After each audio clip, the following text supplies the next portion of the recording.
자, 그리고 오늘 이 시간에 완성된 그림은 또 이분이 함께 계셔야 가능한 거 아니겠습니까? 꼭 필요하죠. 네, IBK투자증권 박근형 부장님 어서 오십시오. 네, 안녕하세요. 네, 어서 오세요. 반갑습니다. 네, 우리 박근형 부장님은 100m 몇 초죠? 제가 중고등학교 때 최고 있는 대로 좀 말씀해 기록은 주세요. 11초 4입니다. 아이, 거의 축구 선수 아니에요, 부장님. 그거는? 네, 안 11 믿어지시죠? 11초 4가 웬 말입니까? 발이 안 보이는 에이, 수준 아니에요? 그래서 우리가 확인 안 된다고. 그래서 체육 선생님이 다시 뛰라 그랬어요. 너 앞에서 나와가지고 뛴 줄 알고. 그래서 다시 뛰었어. 지금 뛰어보셨어요, 최근에? 최근에는 이제 못 못 뛰죠. 뛰시겠죠. 나이가 이제 뭐 11초 4는 이거 예. 생활기록부 띄우라고 할 수도 정말입니다. 없고요. 예. 가끔 보면 학교가 운동장이 좀 작은 경우에 한 80m 정도 해놓고 100m 아닌데? 뛰는 경우들도 있습니다. 네. 6학년 때 16초 4 정도 뛰었던 것 같아요. 초등학교 초등학교 6학년 때. 때? 네. 굉장히 빠르셨네. 그랬으면 거의 예. 학교에서 좀 축구 선수회랑 거의 혹은 탑인데? 육상 예, 선수회랑 뭐 이런 육상 얘기 뭐 하지 개주나 이런 않습니까? 것들은 제가 계속 항상 나갔었어요. 아, 그렇습니까? 오. 나도 그냥 한 정프로님은요? 저 9초 8쯤 저 우사인 볼트세요?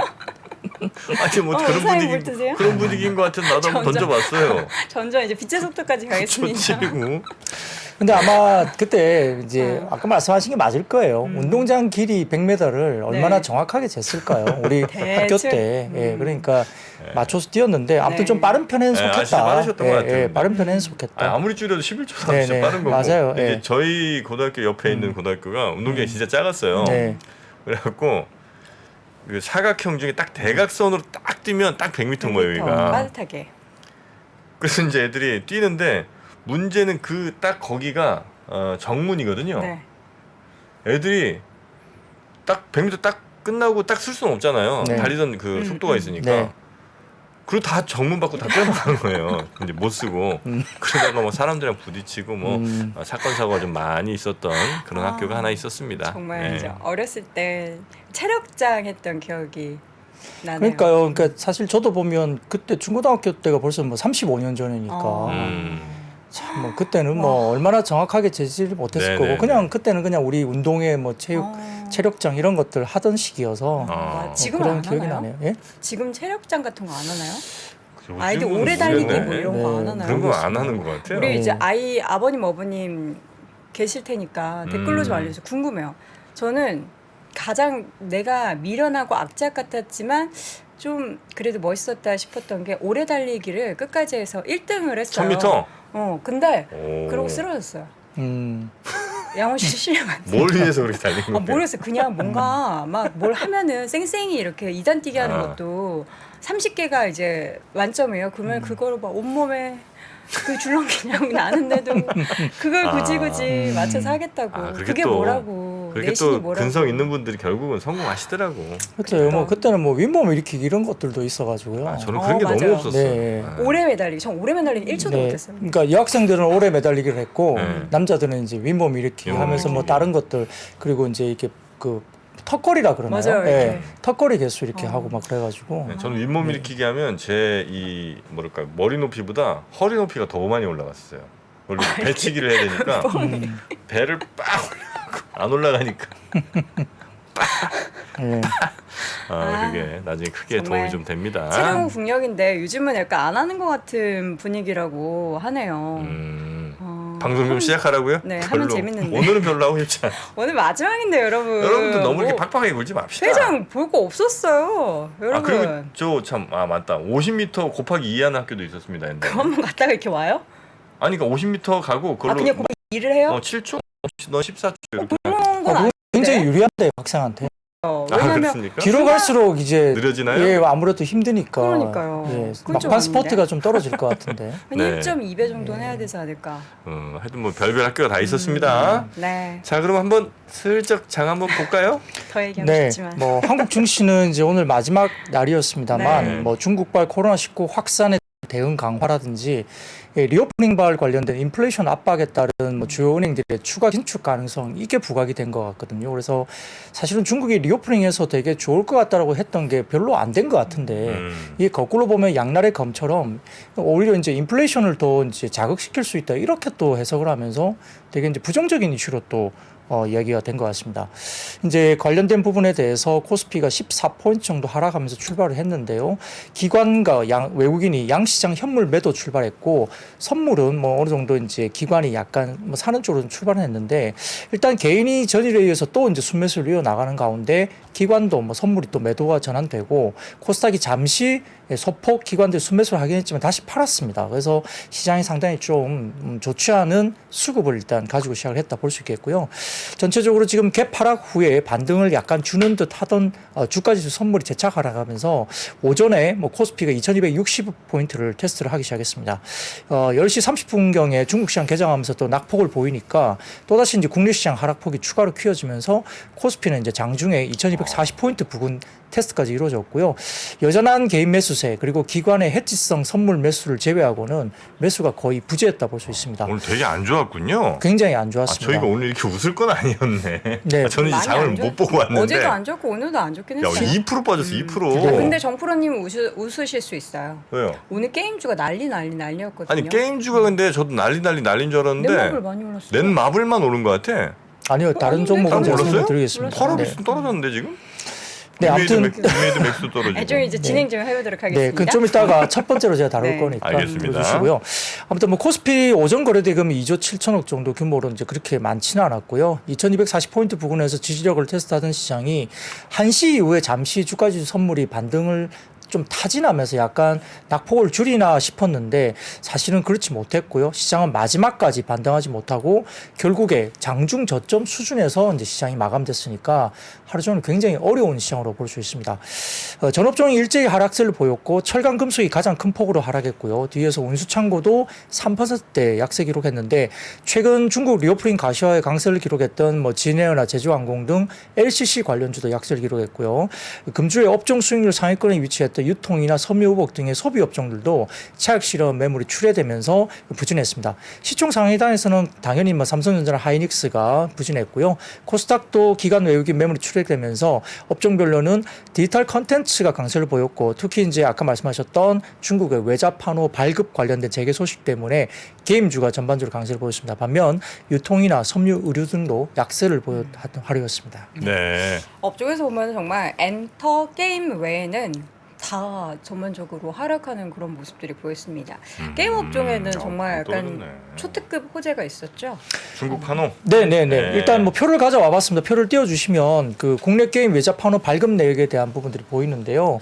지금 밑에 보시면은 컴투스가 2020년 12월에 서머너즈 워 천공의 아레나 이 종목이 있고 21년 6월에 이제 펄어비스의 검은 사막 M이 나온 이후로 2022년 12월 달에 이제 저렇게 넷마블과 스마일게이트, 넥슨, 엠픽셀 관련된 게임이 7개 정도가 이렇게 한국 게임이 있습니다.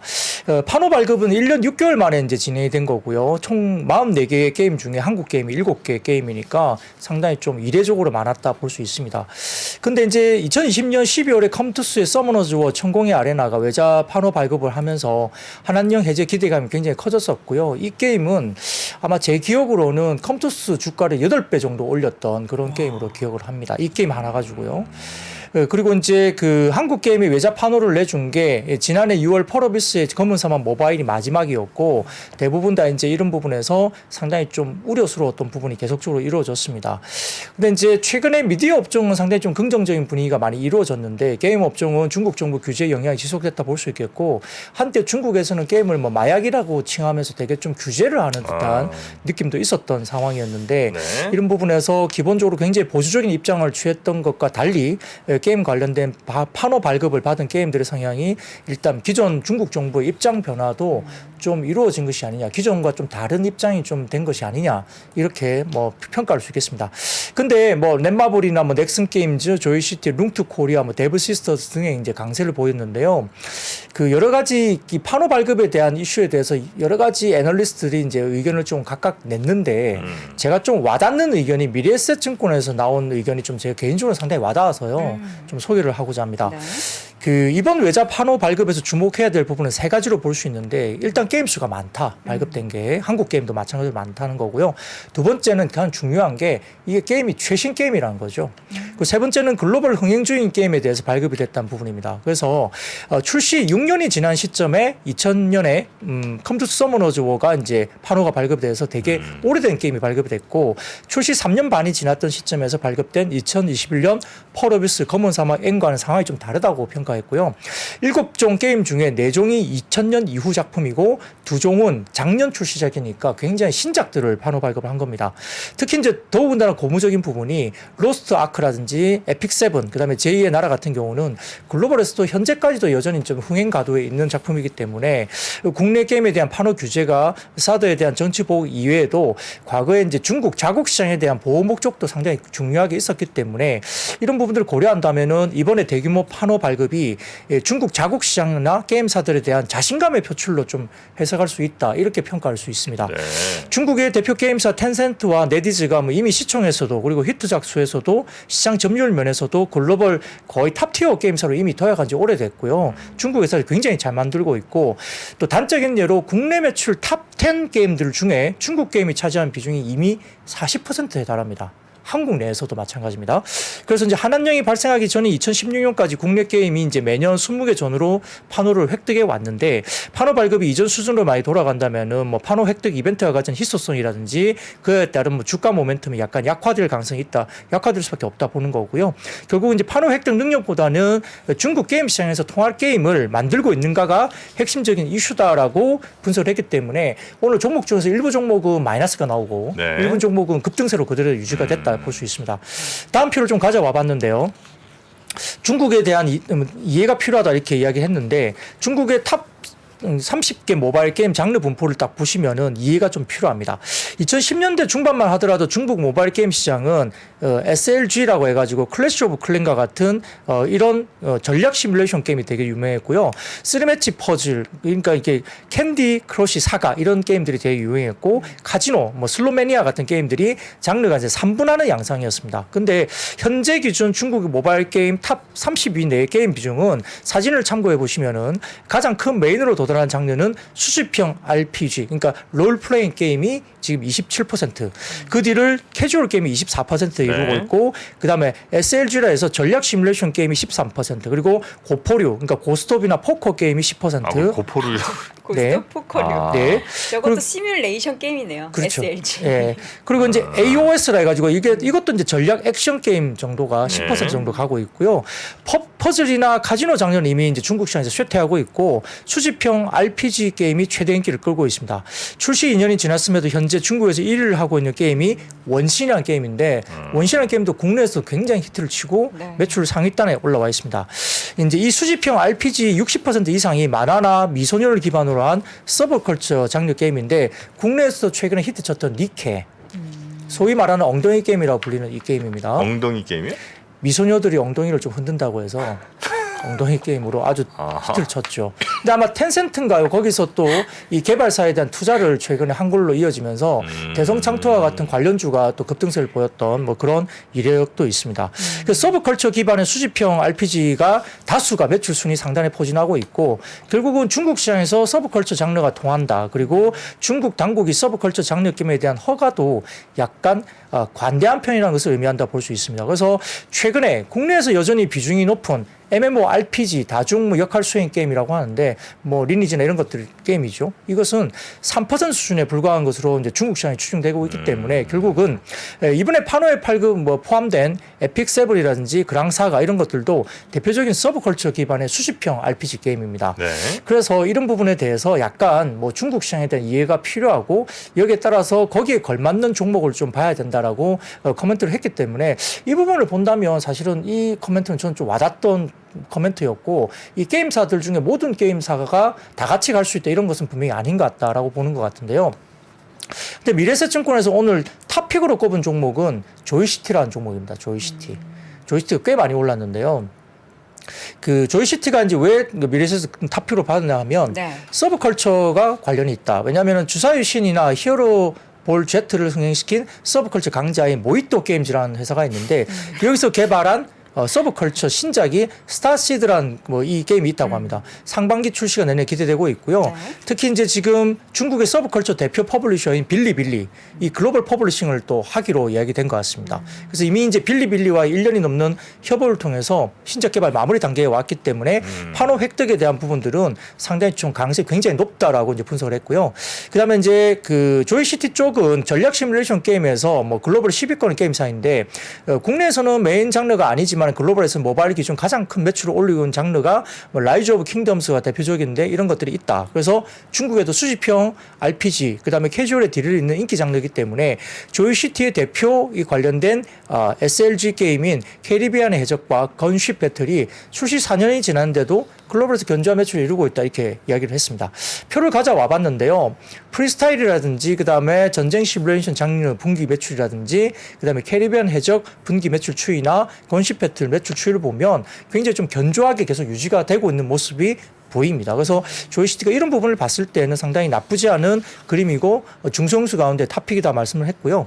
프리스타일 쪽도 보면은 이번에 판호를 통과한 넷마블이나 넥슨, 스마일게이트의 공통점이 중국에서 오랜 기간 동안 게임 서비스를 해오거나 중국 퍼블리셔와 협력을 해온 게임사라는 점인데요. 조이시티가 이제 10년이 넘는 기간 동안 중국 퍼블리셔를 통해서 중국에서 프리스타일 서비스를 성공적으로 이어오고 있는 게임이기 때문에 아마 향후에 중국 시장에 대해서는 좀 굉장히 좀 뭐라 그럴까 좀 더 좋은 환경에서 뭔가 할 수 있는 그런 회사가 아니냐 뭐 이렇게 네. 분석을 했는데요. 뭐 보는 사람마다 시각은 다 다를 겁니다. 어떤 게임사가 좋은지에 대한 시각은 좀 다른데요. 아까 말씀드렸던 그런 논리로 네. 오늘 이제 이야기가 좀 나와서 게임에 대한 이야기를 좀 드려봤습니다. 한참 그 게임 그 광고 모델이 거의 뭐 최고의 모델료를 지급하던 때가 있지 않았습니까? 한 2, 3년, 3, 4년 전쯤에 보면 뭐 이병헌, 송강호, 뭐 최민식 이런 분들이 이제 탑스타. 게임 모델 했었거든요. 네. 근데 그 시기는 이제 조금 지난 것 같습니다. 요즘은 근데 아이돌들이 되게 많이 하죠. 요즘은 이제 아이돌들이에요. 네. 어린 정말 핫한 친구들. 네, 그래서 뭐 그때 뭐죠? 불얼스타인가?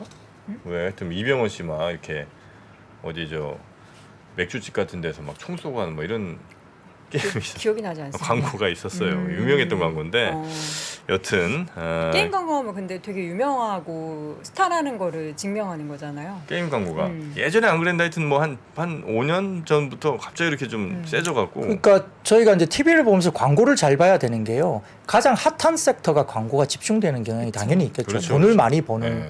그러니까 예전에는 화장품, 아파트 광고도 굉장히 아파트, 이렇게 화장품. 여배우 중에 탑 맞아. 여배우들이 맞아요. 이제 커튼 아파트 한번 광고를 싹 이렇게 쳐주고. 하는 경우, 그다음에 뭐 게임사도 돈을 많이 버니까 네. 갑자기 게임사 광고가 많이 나오고, 그래서 우리가 TV를 볼 때도 광고를 많이 보면서 이게 어떤 섹터가 최근에 많이 이제 광고 집행을 많이 하는가, 그것도 돈이 이제 많이 벌리는 네. 이쪽의 섹터에 대한 약간의 팁도 될 수 있다 이렇게 볼 수 요즘 있겠죠. 무슨 광고가 요즘 많죠? 무슨 광고 진짜?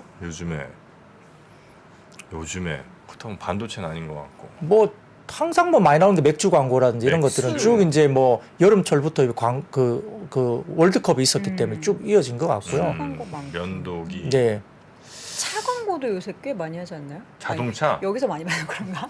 요즘에 그러고 보니까 요즘에 그나마 이제 탑스타들이 쓰는 광고가 새로 나오는 그 무슨 저 플랫폼 나올 때마다 플랫폼 광고. 예, 무슨 그 자동차 왜 저 중고차 거래하는 중고차 아니면은 집 알아보는 거, 그렇죠, 그렇죠. 아니면 그런 거 뭐 다방 뭐 이런 보험도 거. 이제 플랫폼으로 해서 맞아, 현진 씨만 맞아. 광고하고 거기가 제일 센 것 같아. 플랫폼, 예, 옷 사는 옷 사는 명품 플랫폼, 뭐 명품 싸게 플랫폼에 파는 맞아요. 그죠 그런 거가 이제 제일 플랫폼 광고가 많네요. 온라인 플랫폼 광고. 그러니까 명품 반란이나 뭐 이런 네. 쪽 관련된 쪽도 한참 유행했었잖아요. 맞아요. 뭐 그렇죠. 탑스타를 써서 했기 때문에 그쪽이 엄청나게 또 매출을 올렸었죠 한때.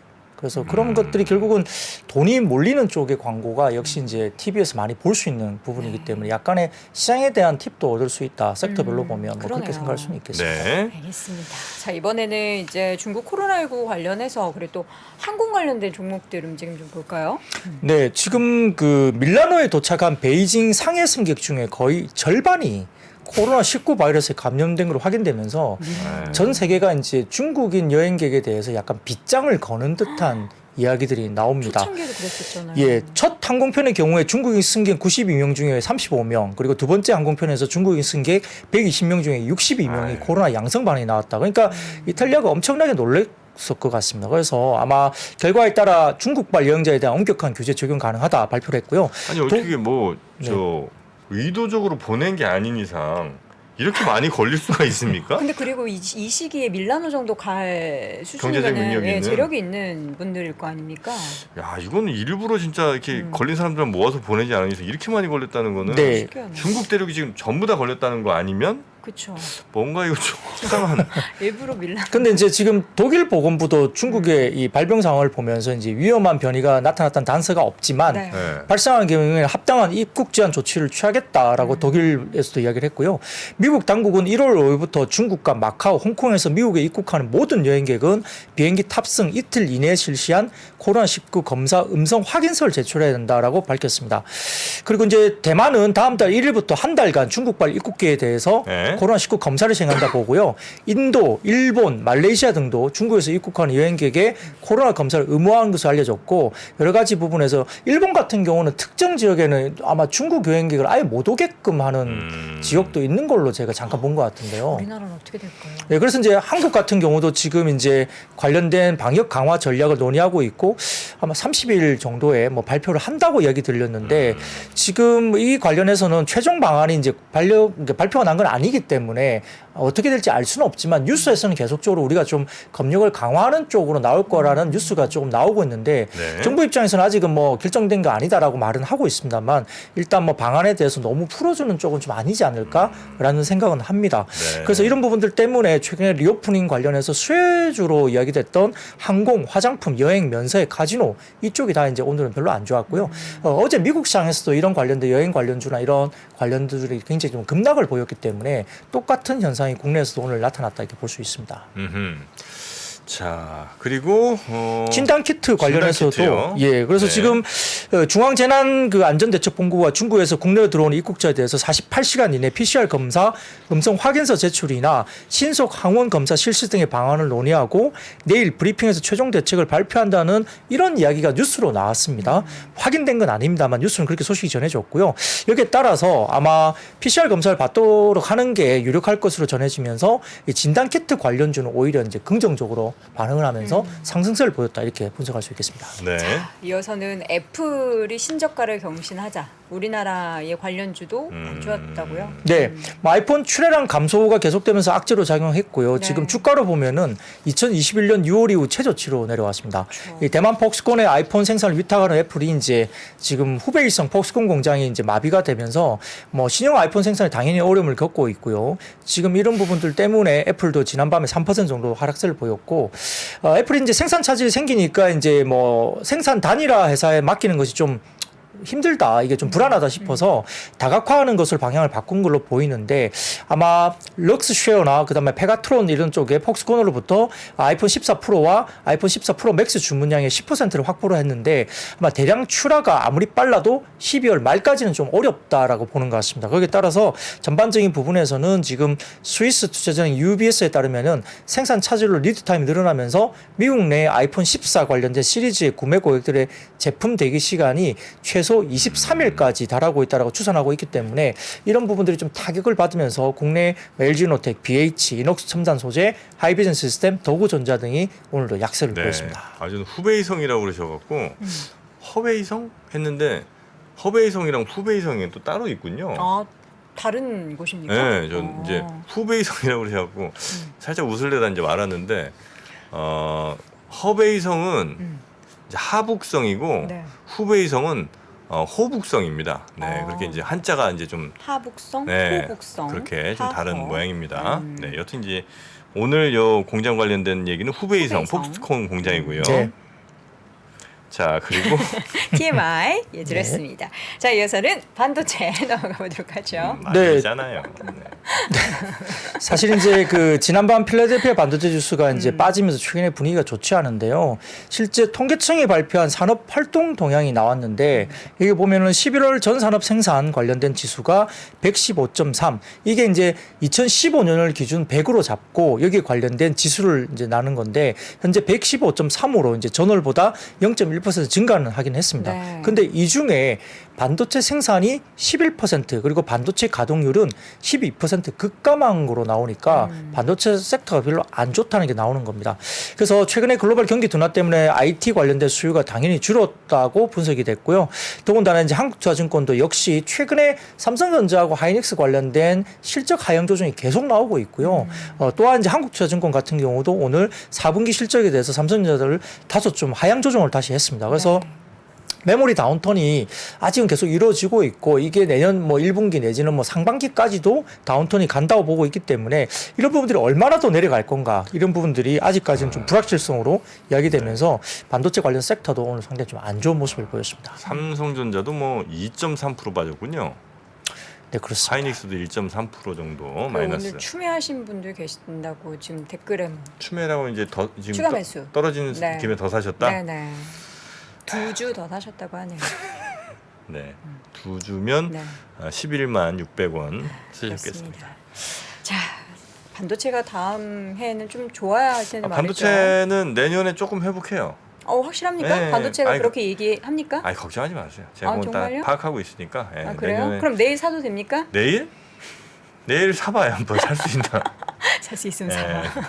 내일은 아니고 하여튼 저 네. 1, 2월 중에 조금 이제 반등할 겁니다. 알겠습니다. 만약에 그렇게 안 되면은 뭐 어떻게? 뭐 저한테 오세요. 재산이라도 예, 제가 거시겠습니까? 왜 이렇게 요즘 극단적이 됐어 사람이. 이래야 재밌죠. 네. 알겠습니다. 반도체가 정말 내년에는 봄에 정말 봄이 왔으면 좋겠고요. 네. VR, AR, XR 뭐 이런 얘기 매일 나오는 것 같아요. 네, 사실 그 CES가 1월 초에 진행되기 때문에 VR, XR 관련된 기대감이 상당히 높았고 주가도 좀 움직였었죠. 근데 이제 시장 조사 업체 외신에 따르면은 CCS 인사이트라는 시장 조사 업체가 있다고 합니다. 네. 근데 최근 발간한 보고서에서 올해 전 세계 VR 헤드셋과 그다음에 AR 장치 출하량이 지난해가 1,100만 대 수준이었다고 하는데요. 올해 같은 경우에는 12% 감소한 960만 대로 집계됐다. 그러니까 약간 뭐 판매가 조금 줄었다고 볼 수 있겠죠. 이게 경기 영향도 분명히 있을 것 같습니다. 네. 또 다른 시장 조사 업체인 NPD 그룹도 올해 미국 내 VR 헤드셋 판매액이 12월 초 기준을 봤을 때 11억 달러 정도 수준으로 지난해 같은 기간보다 2% 정도 감소했다. 약간 조금은 이제 더 팔리지 못하고 좀 줄어드는 느낌이 좀 듭니다. 그래서 결국은 거시경제의 약세가 이제 소비자 장치 시장에 대한 영향을 미치고 있고 인플레이션이 가중되니까 아무래도 VR 기기 같은 비필수 소비재, 그러니까 필수 소비재가 아니잖아요. 뭐 사도 되지만 뭐 없어도 굳이 괜찮은 상관없는. 예, 그러니까 비필수 소비재가 먼저 줄어들 거고 또 가격도 아직은 싸지는 않습니다. 그죠? 그러다 보니까 이런 부분에 대한 부분들이 내년 상황 역시 좀 녹록치 않을 수도 있지 않느냐 이렇게 전망을 하면서 좀 부정적인 뉘앙스의 리포트를 냈습니다. 그래서 오늘 뭐 한빛소프트나 하이비전 시스템, 이렌텍, 디모와 QSI, 도문하나 등의 관련주가 하락했는데 사실 최근에 관련주가 또 흐름은 나쁘지는 않았어요. XR 관련된 이슈가 있어서 네. APS 홀딩스 같은 경우는 보십시오. 주가가 뭐 신고가 뚫고 막 올라가는 그런 분위기였기 때문에 별로 그렇게 나쁘지 않았던 상태에서 다소 조금 이제 단기적인 어떤 불안감 때문에 네. 또 조정을 받았다 이렇게 말씀드릴 수 있겠습니다. XR도 내년 나쁘지 않아요. 아, 왜 이렇게 신빙성이 뚝뚝 떨어지는지. 아유, 어떡하죠? 이거 어떻게 네. 반응해야 될지. 자, 이어서는 철강은 어떻습니까? 철강 내년에 괜찮습니까? 네, 철강도 좀 만만하지 않은데요. 네. 저기 대답하시니까. 네네. 철강. 보통 이제 보면 시황이 좀 좋지 못하고요. 뭐 최근에 4분기 수익성 급감할 것으로 철강 업체들이 좀 좋지 못할 것으로 이야기 나옵니다. 왜냐하면 아시다시피 이제 하반기 선박용 후판 가격 뭐 톤당 110만 원. 그러니까 이게 10만 원 정도 내린 가격이잖아요. 그러니까 톤당 이렇게 내려가는데 후판을 쓰는 게 이제 뭐 조선이나 뭐 자동차 이쪽으로 볼 수 있는데 네. 이게 보통 원가율이 상당히 높은 게 이제 후판 가격이 들어가니까 그쪽은 조금 수익성이 개선되는 부분이고 철강 부분 같은 경우는 뭐 10만 원 정도 빠지니까 수익성에 대해서 좀 부정적일 수밖에 없습니다. 그 포스코 홀딩스 같은 경우도 4분기 실적 컨센서스가 지금 영업이익이 8,400억대 정도 추정이 되는데 전년 동기 대비 64.5% 급감할 것으로 예상되고 있고요. FN 가이드 기준입니다. 같은 기간 현대제철의 영업이익 전망치는 3,242억, 전년 동기 대비 58% 감소, 그리고 동국제왕의 영업이익도 1,531억 정도로 18.6% 줄어들 것으로 전망되니까 대부분 이 철강 관련된 종목들이 상당히 이 4분기에 대한 부분에서 조금 실적이 부침이 있을 거다 이야기되고 있는 상황이어서 이런 부분들이 또 다시 좀 부정적인 영향도 미쳤고요. 장이 안 좋으니까 좀 안 좋다고 하면 되게 좀 그게 굉장히 좀 세게 영향을 받더라고요. 네. 그런 모습을 청각도 오늘 보였다 볼 수 있습니다. 네. 자, 오늘 철강을 보고 있고요. 이어서는 이제 화이자. 딱 화이자? 화이자 관련주라고 네, 하면 네. 뭘까요? 아 중국 때문에요? 네, 그래서 뭐 화이자에서 제작한 뭐 코로나19 치료제인 팍스로비드가 중국 내에서 부유층들에게 엄청난 인기를 끌고 있다 알려졌고요. 이게 지금 중국 내 공립이나 사립병원에서 사용이 승인된 유일한 외국산 코로나19 치료제이기 때문에 팍스로비드는 심각한 뭐 기저질환이 있는 환자에만 제공되니 이게 원칙이거든요. 네. 근데 지켜지지 않고 있고요. 중국 현지에서. 네. 그리고 관료나 기업인들이 연로한 부모나 뭐 가족 또는 지인들에게 넘겨주기 위해서 아주 높은 가격에 팍스로비드를 비축하고 있다 이렇게 뉴스가 나오면서 이 관련된 화이자 관련주가 오늘 급등세를 보였습니다. 그래서 KPX 생명과학이나 뭐 서울제약, 제일약품 등의 일부 화이자 관련주로 언급이 됐던 종목들이 좀 움직임이 집중됐다 이렇게 볼 수 있습니다. 여기는 왜 근데 화이자 관련인 거예요? 뭐 화이자에 뭐 납품을 하나 아니면 화이자가 뭐 투자를 했나?는 알 수 없지만 여튼 화이자 관련주로 분류가 되는. 네, 그러니까 뭐 테마성이니까 이거는 뭐 그냥 스토리가 있으면 그냥 붙여서 가는 것 같아요. 그래서 이거는 뭐 정상적인 움직임은 아니다 보는 게 맞겠죠. 네. 이어서는 아세트 아미노펜 관련주도 뭐예요, 이거는? 있나요? 이거 이제 그 감기약? 성분. 네네, 이건 아. 굉장히 중요한 이슈입니다. 이제 뭐 좀 전에 화이자 이슈보다는 좀 더 저희가 뭐 실질적으로 한국에서도 와닿는 네. 이야기인데요. 지금 중국 최대 아세트아메노펜 원료 회사 중국 내에서 이 부분의 회사가 수출을 전면 중단한다는 소식이 장 막판에 나왔습니다. 3시쯤에 나온 것 같은데요. 국내 시장으로. 그 자국 내의 의약품의 안정적 공급 때문이라고 밝혔는데 사진을 좀 띄워주시죠. 네. 그 기사가 중국 쪽에서 이렇게 이제 기사가 원본으로 이렇게 기사가 원문 기사가 나와가지고요. 오셨습니다. 아, 예, 그렇게 나왔습니다. 그래서 이게 상당히 좀 이제 저도 이게 무슨 내용인가 뭐 중국 관련해서 저도 좀 네. 잘 저 모르니까. 알아요. 저기 다자하오. 우우 있네요. 우우. 우우 청아리. 이열산스 우 리우 할 때 우. 네. 55. 그래요? 그래서 이제 지금 그 중국 현지 매체인 더 페이퍼라는 매체가 있는데요. 네. 거기에서 이제 중국 내 아세트아미노펜 원료 제조업체인 허베이 쪽에 이쪽은 허베이 쪽입니다. 여기 허베이입니다. 예, 그래서 지헝제약 유한회사라고 있다고 합니다. 지헝제약. 여기 해외 수출 주문을 중단하고 국내 제약사에 우선 공급권을 부여한다라고 보도가 나왔습니다. 이 지형제약은 중국에서 가장 큰 해열과 진통제 원료 생산 회사라고 알려져 있고요. 주 제품은 아세트 아미노펜하고 그다음에 진통제, 엽산 등을 만든다 이렇게 볼 수 있는데 해당 회사가 자체 공장을 통해서 하루에 55톤의 아세트 아미노펜 원료 생산 능력을 보유하고 있는데 이 원료 1톤당 약 200만 개의 성인용 아세트 아미노펜 정제를 생산하니까 55톤이면 엄청나죠. 1톤당 200만 개니까 55톤이면 네. 계산이 될 것 같습니다. 그래서 이게 굉장히 수출 중단을 하다 보니까 국내에 상당히 어려워지는데 이 대부분 식약처에 따르면 국내 원료 생산 관련된 등록 업체가 있는데요. 실질적으로 80% 이상이 중국에서 들어온 원재료를 가지고 만들고 있다 알려져 있고 국내에 생산 원료를 등록한 업체가 현재는 하나제약과 코오롱제약 두 회사밖에 없는데 상장사가 하나제약밖에 없는 거죠. 그렇다 보니까 그래서 이제 장중에 하나제약이 이제 갑자기 급등세를 보였던 상황이고요. 네. 국내 정부에서는 지금 아세트 아메로펜 대신 수급이 상대적으로 원활한 록소프로펜 그리고 덱시부프로펜 어렵네요. 네, 덱시부프로펜 그리고 펠루비프로펜 이 뭐 어디 쓰는지 정확하게 모르겠습니다만 이런 쪽으로 해열제 처방을 조금 돌려서 대체되는 원료를 좀 쓰기를 해열제 처방을 독려하고 나서고 있는데 대체 처방이 얼마나 이루어질지 여부는 미지수이고 또 이게 약간 그 해열도 되지만 이게 염증을 완화시키는 또 기능이 있냐 없냐 이거에 따라 좀 또 다르다 그러더라고요. 해열 소염. 네, 그 소염까지 되는지에 대한 부분들이 좀 다르기 때문에 의사들이 과연 이제 이렇게 대체 처방을 과연 할까? 여기에 대한 부분들은 조금 미지수라는 점에서 역시 아까 말씀드렸던 아세트아미노펜 관련된 이슈가 네. 국내도 좀 심각하게 받아들일 가능성이 있다 이렇게 볼 수 있습니다. 아, 이 원료를 써갖고 이름이 브루펜인 모양이군요. 그 감기약 약 중에 애들 있죠. 거. 맞아요, 예. 맞아요.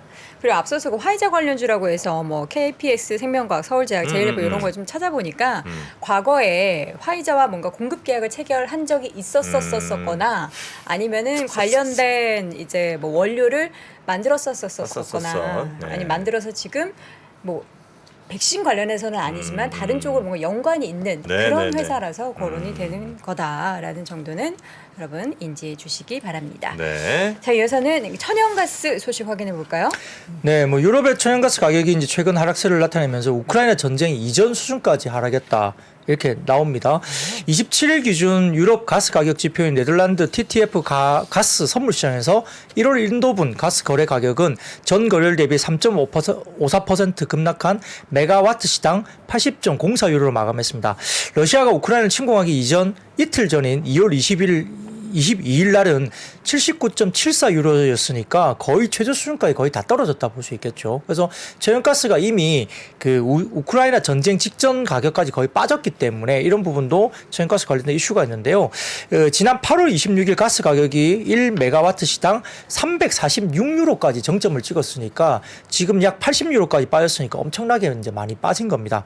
그래서 전체적으로 77% 정도 급락했다 볼 수 있는 상황인데요. 자, 제가 사진 하나 가져와 봤습니다. 유럽 쪽에 그 관련된 가스 스토리지 재고 관련된 이슈인데요. 이게 빨갛게 보이는 지역이 이제 재고가 빨간색이 짙을수록 재고율이 높은데 많게는 97점 거의 8%까지 재고가 올라온 거고요. 유럽 쪽에서 낮게는 약간 낮은 나라가 25.8% 정도까지 약간 이 분홍색인가요? 이렇게 선분홍 약간 그런 옅은 쪽이 있긴 합니다만 네. 전반적인 부분에서는 지금 유럽 쪽이 상당히 지금 가스를 저장고를 굉장히 많이 채워놨다. 그래서 내달 초까지는 뭐 대부분 유럽 쪽의 지역 기온이 평년보다 좀 높을 것으로 예상되면서 난방 수요도 다행히 높지 않은 것이 주된 원인으로 분석되고 있기 때문에 네. 사실 좀 다행이죠. 그러다 보니까 관련된 가스 관련된 뭐 GS나 대성에너지, 한국가스공사나 대창솔루션들이 하락을 했는데요. 실질적으로 지금 뭐 미국 같은 경우는 또 뉴욕이나 이런 쪽에 뭐 엄청나게 또 한파가 와가지고 네. 또 미국은 뭐 영하 50도 이상 뭐 이렇게 갔다 이런 이야기도 있습니다. 그래서 일부 석유 정제 시설이 지금 가동이 안 되고 그래가지고 네. 되게 어렵다는 말씀도 들리는데 그러다 보니까 석유화학 종목이 최근에 국내에서 NCC 업체, 뭐 대한유화나 롯데케미칼 같은 종목들이 미국의 한파 때문에 약간 좀 올라오는 주식가가 올라오는 이런 모습도 보였는데요. 아무튼 뭐 천연가스 가격은 상당히 좀 안정을 찾았고요. 다음 표를 보여주시면 12월 23일 기준 천연가스 가격을 제가 가져와 봤는데 표를 보시면 좀 눈에 들어옵니다. 검은색으로 보이는 그게 이제 미국 가스 가격인데 오른쪽으로 가격을 봅니다. 달러가 지금 거의 10달러 수준 정도까지 갔다가 이제 빠진 거고요.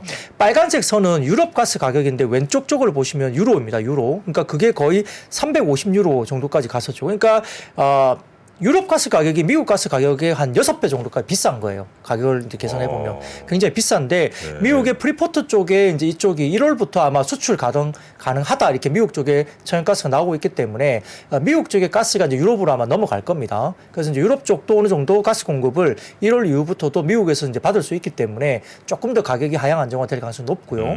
미국은 지금 이제 조금은 스토리지가 차면서 이렇게 당장 원래 올해 아마 하반기에는 미국의 프리포트가 열리면서 될 거기 때문에 가스가 이제 유럽 쪽으로 간다고 얘기했는데 그게 재개가 계속 늦어졌어요. 네. 그러다 보니까 미국 내는 지금 재고가 쌓이고 있는 거잖아요. 수출을 못 하고 있으니까.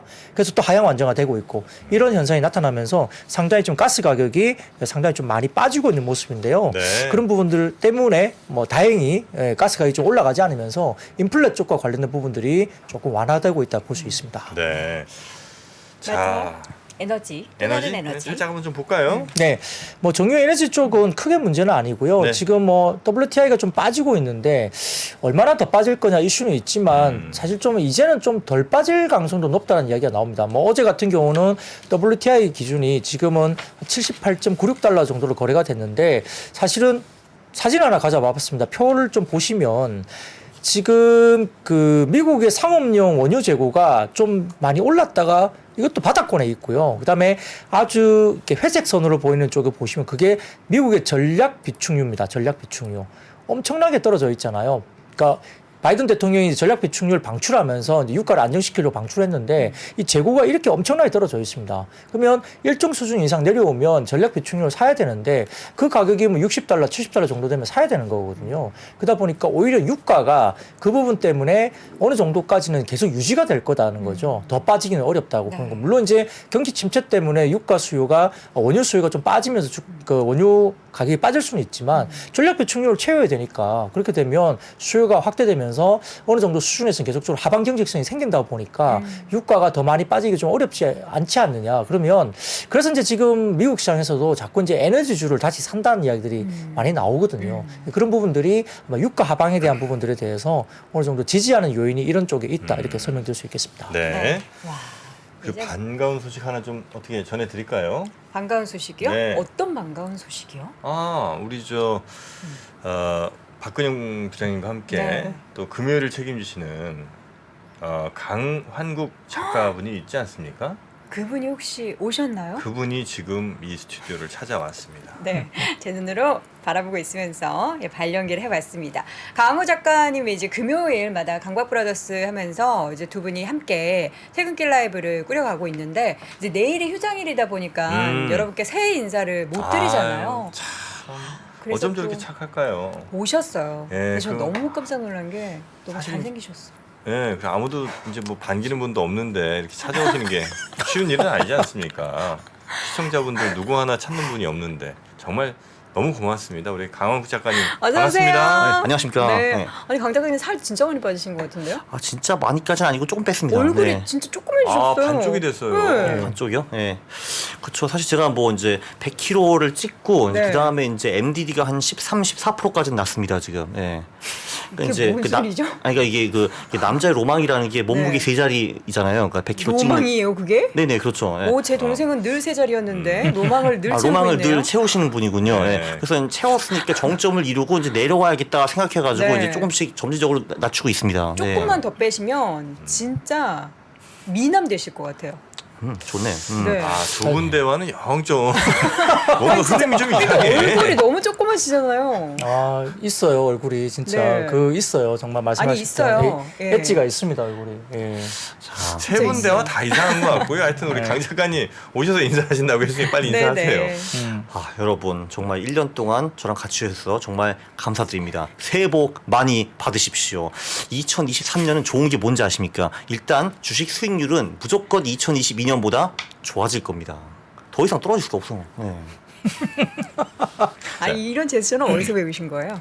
집에서 열심히 연습해 봅니다. 네. 매일매일 2시간씩 이렇게. 내 얼굴 작다라는 거를 인지시켜 주는 건가요? 손바닥만하다. 그렇습니다. 아, 오늘 그 헤어스타일링이 엄청 그러니까요. 멋있다라고 지금 이야기들이 많이 나오는데요. 오늘 미용실- 근데 왜 그러네. 여기 오신 거죠? 여기요. 네. 이제 저희는 이제 내일 방송을 안 해서 놀고 네. 이제 오늘이 이제 부장님의 마지막 방송이잖아요. 그래서 이제 이거 끝나고 가서 꽐라 하러 왔습니다. 부장님 아. 모셔가기 위해서요. 꽐라 중국어인지는 혹시 아세요? 아 껄라가 그래요? 중국어예요? 네. 껄라 그러니까 워싱킹 꽐라 이런 거요? 네. 중국에서 똑같이 씁니다. 술 취한 술 거를요? 취해서 이렇게 인사불성이 되는 거를 꽐라라고 그래요. 그래요? 네. 그리고 왜 우리가 흔히 얘기하는 후레자 삼배 이런 거 있잖아요. 네, 그 일본어 아니에요? 아니 그 중국에서 온 문화예요. 그건. 아 그래요? 중국 반드시 그 똑같은 말을 씁니다. 후레자 삼배. 아. 예. 그러니까 워꽐라 하면 되는군요. 뭐 꽐라. 워꽐라, 이꽐라. 많이 꽐라 됐다. 뭐 헌꽐라. 워헌 네, 꽐라. 하여튼 우리 강박브라더스 금요일마다 우리 저녁 시간에 또 책임져 주셔서 너무나 그러니까요. 감사하고 또 재밌게 또 금요일을 맡아주시니까 우리 시청자분들 금요일은 또 금요일만 보는 분들이 계시더라고요. 맞아요. 우리 시청자분들 가운데 네. 너무 좋다. 네, 네. 다른 날은 난 못 보겠다. 금요일은 챙겨보겠다. 대신 이제 그 숫자는 굉장히 적고 금요일 절대 못 보겠다는 분들 훨씬 많다는 것만 알고 계시죠. 아유 왜 그러세요? 네. 왜 이렇게 그런가요? 견제하세요? 강 작가님 잘생기셔서 그런 자 거예요? 그럼 오늘 댓글창에 한번 가볼까요 배틀? 한번 가볼까요? 네. 월요일부터 목요일까지의 조화. 그러니까 지금은 이제 정프로님과 여도은 앵커의 조화가 좋다 하시는 분들은 1번. 네. 아니다. 나는 금요일 강박 브로더스가 좋다 하시는 분들은 2번 올려주세요. 지금부터 올려주세요. 1번이 많을지 2번이 많을지 보겠습니다. 무슨 의미가 있는지 또 왠지 모르겠습니다만. 3번으로 쓰실 것 같은 그런 느낌도 있는데요. 자 댓글 좀 약간 이것도 렉이 잘 좀 되고 있나요? 있거든요. 예. 혹시 뭐 강 작가와 여도은 앵커 잘 어울린다고 하면 3번 2번 나왔어. 2번 나왔습니다. 그렇지. 오, 야야야. 오 2번이 많아요. 이기고 있어야 돼. 네. 간다. 가자. 2번이 많아요. 야, 압도적으로. 야, 이겼어. 알겠습니다. 네. 이기면 야, 제 전재산 다 내놓으신다고 좋은 일에 쓰신다고. 고맙습니다. 그렇죠. 예. 그거는 이제 제가 네. 죽은 후에 이제 자산이 굉장히 좋은데 네. 쓰이게 될 겁니다. 네. 3번 한 분, 두 분 계시네요. 네, 3번. 네. 자, 2번이 중요한 겁니다. 네. 알겠습니다. 일단 2번이 이겼네요. 네, 전 네. 차였어요. 강 작가님한테 지금 벌써. 강광국 작가님 예. 그리고 우리 박근영 부장님 네. 저 맛있는 내일은 저녁 드시고 네. 또 네, 아마 뭐 술 일단 한잔 하시고. 여의도 근처에서 뵐 것 같고 네. 지나가시면 뭐 보시면 인사 주셔도 좋고 강남 인근에서 조금 늦게라도 보일 수 있습니다. 아, 뭐 2차는 강남으로 넘어가십니까? 그럴 것 같습니다. 오늘은 안 들어가려고. 아이고. 아니, 오늘 집에 안 집에서 들어가는 지금 거였어요? 강남 또 토끼 같은 자식과 아이고. 오늘은 좀 풀어야죠. 이게 네. 올해 너무 힘들어가지고. 아 맞아. 오늘 이제 딱 이제 네, 퇴장이니까. 예, 저도 내일은 휴가를 썼거든요. 아, 맞아요. 그래서 네. 예. 네. 원래는 아유. 내일까지 이제 출근을 해야 되는데 장이 아. 없어서 제가 뭐 휴가를 한 번도 못 썼어요. 연간에. 그래서 휴가 날짜가 20일이나 남았더라고요. 남은 휴가 날짜. 그래서 그거 어떻게 돈을 받는 겁니까? 일부 이제 연차 수당은 내년에 못 받아, 나오겠죠. 다. 네. 내년에 나옵니다. 연차 수당은. 근데 뭐 그걸 떠나서 이제 올해 바쁜데. 정말 바쁘게 지내면서 정말 휴가를 열심히 못 갔어요. 그래서 사셨네요. 내일 하루 이제 휴가 썼는데 네. 뭐 내일 휴가니까 오늘은 오늘 좀 뭐 풀어놓고 예, 달리겠습니다. 네, 오늘. 달리십시오. 달리자. 네. 예, 두 분 정말 올 한해 너무나 감사했고요. 내년도 저희 3프로TV 잘 좀 부탁드리겠습니다. 네, 열심히 네, 하겠습니다. 대단히 고맙습니다. 고맙습니다.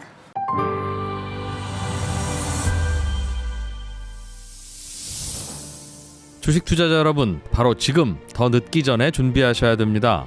2023년이 코앞으로 다가온 지금, 1분 1초가 아까운 지금, 그래서 망설이지 말고 시작해야 하는 지금, 아직 늦지 않았습니다. 반도체, 2차 전지, 인터넷부터 자동차, 바이오까지 2022년에 놓쳤던 투자 흐름을 한 번에 따라잡고 2023년의 기회를 이번엔 절대 놓치지 마세요. 3프로TV 2023 베스트 투자 전략 12월 31일 다시 없을 혜택이 종료됩니다.